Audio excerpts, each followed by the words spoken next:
And as always, we're going to be looking for accurate context, good risk management, and always exercising good patience. Everybody who's traded has gone through periods of time where their strategy hasn't worked. Where if not a hard stop, you should reevaluate the trades you're in based on time. That's what we're here for, is to put ourselves in the best success. A trading routine does that, builds that habit, lets you know what to work on, what to reflect on, and what to improve on the next day.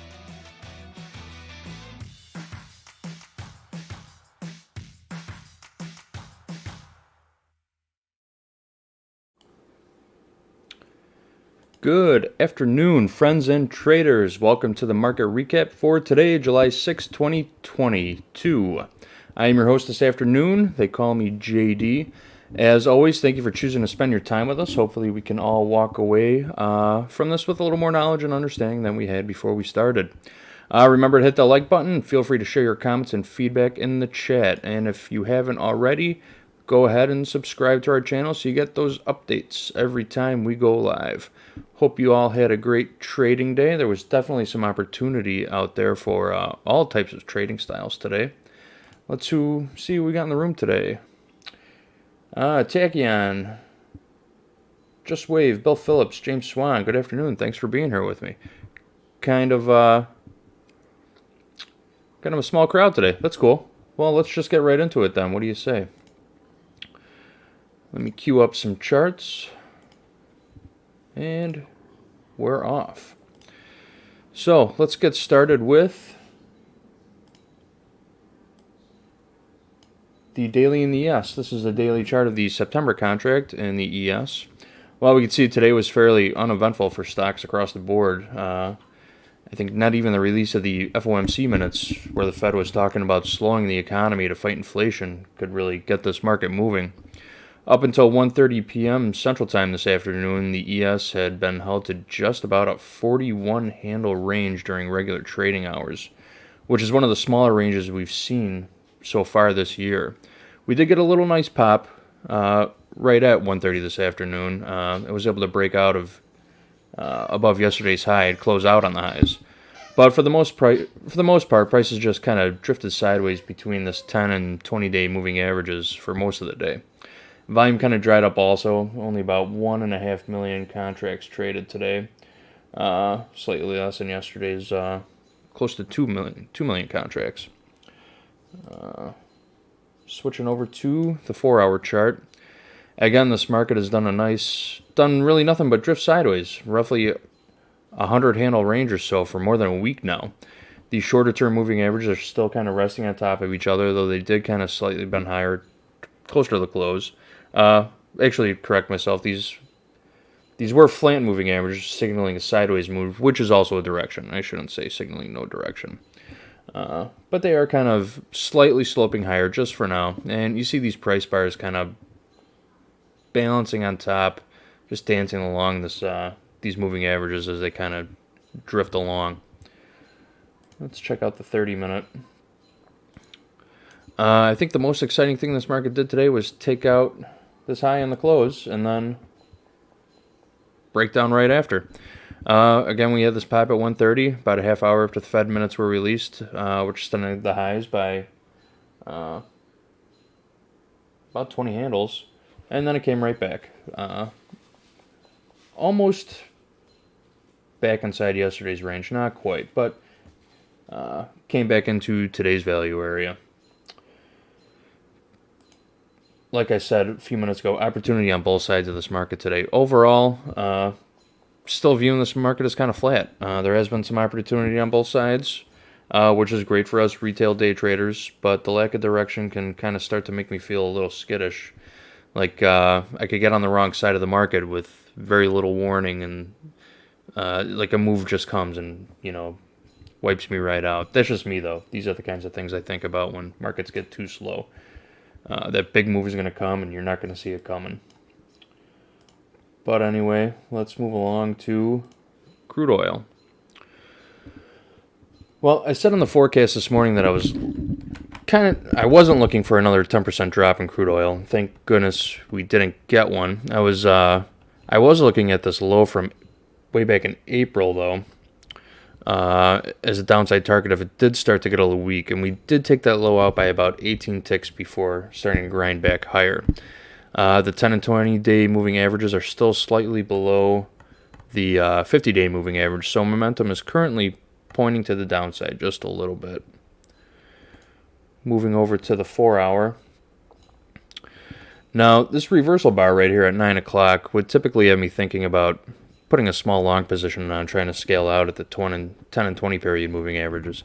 But this light volume, or lighter volume than these moves yesterday, kind of had me second guessing that move. The steep slope of these short-term moving averages is still telling me that being long might not be the best idea in this market right now. And that's just my opinion, again. And maybe it would be a little wiser to just be patient and wait for another selling opportunity to present itself. Checking in on the 30-minute.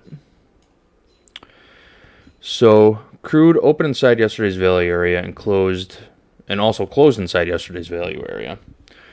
There was never really another test of this Globex high. In fact, prices never even traded above yesterday's point of control during regular trading hours. Volume was pretty low compared to yesterday too. I'm really looking forward to getting a look at the open interest after today's session and see if any stops were liquidated below that 95 level I was talking about. Overall, I'm not really seeing any reason to be long this market right now. These moving averages have crossed, momentum is pointing lower, and we had 2 consecutive closes below our weekly kickoff low. This sounds pretty weak to me. It also looks pretty weak at the moment. Over to the Nasdaq daily chart for the September contract. The Nasdaq too traded in a fairly tight range for a bulk of the day, but it did look a little stronger than the ES, that's for sure. This 50-day moving average dropped just a bit since this morning, and the 10-day looks like it might be ready to cross above this 20-day moving average pretty soon, which we know is a slightly bearish signal. Other than that, again, like the ES, volume was fairly light, and it closed the day on its highs, well, close to its highs, kind of pulled off a little after that 130 pop. The same pop we were just talking about in the ES. Pardon me. Onto the 4-hour. So you can see prices just kind of dancing along this 10-period moving average since late in the overnight Globex session right here. Buyer stepped in every time that line was tested today. It doesn't look like we're going to get that stop run down to 11,300 this week after all. If you were here for the forecast this morning, you heard me talking about that level. And, the stop run not happening, that's okay. I'm kind of liking this sort of rounded bottom happening here on the 4-hour chart. That's something I could definitely use to pick some levels to get in and out of the market with.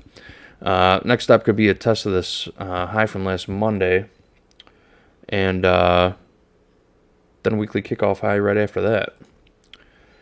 Over to a 30-minute chart. So the pattern here is almost identical to the ES today, all the way up to this pop at the 130 at 1:30 Central Time. Prices spent the bulk of the day trading inside yesterday's range, but can never really get back down to this value area high. It was a choppy day today, but if you're good at playing ranges, you could have done all right trading both sides of this one today. Overall, though this market is still technically trading sideways, the short-term consensus appears to be bullish for now. Next step to the upside is this 50-day moving average for me. And then maybe a test of the weekly kickoff high after that. But really, I see this market kind of staying range-bound for a little bit longer. And last but not least, let's check out gold. 1 second, I just got a notification. Oh, never mind. Nothing important.